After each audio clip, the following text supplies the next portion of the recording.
কত সম্মান আপনাদের। আপনারা নবীদের মা, সাহাবায়ে কেরামের মা।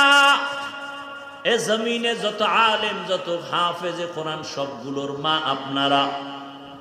আপনারা তো খাদিজা রাদিয়াল্লাহু আনহার মতো নারী, ফাতেমা রাদিয়াল্লাহু আনহার মতো নারী। ও আমার যুবক বাবারা, এতক্ষণ যে বয়ান করলাম ভালো করে বুঝছো রে যুবক। এতক্ষণ যে চিল্লাইয়া বয়ান করছি একবারও কিন্তু বলি নাই সবাই টুপি পরো, জামা পরো, স্কুল কলেজ বাদ দিয়াঙ্গো কওমি মাদ্রাসায় যাও, তাবলিগে যাও, একটু সাক্ষী দাও বলছিনি? বলি নাই, কোনো ভয় নাই।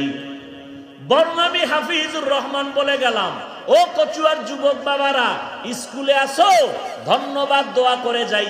স্কুল ছাড়বি না, কলেজ ছাড়বি না, চাকরি যারা করো চাকরি ছাড়িও না, ব্যবসা করো। দোয়া করে গেলাম, তুমি ডাক্তার হও, ইঞ্জিনিয়ার হও, প্রফেসর হও, এমপি হও, মন্ত্রী হও, তুমি একজন ওসি হও, ডিসি হও, এসপি হও, তবে একটা মাত্র দাবি, বেয়াদব হইও না। কি হইও না? যুবক বাবারা, ডাক্তার হও, ইঞ্জিনিয়ার হও,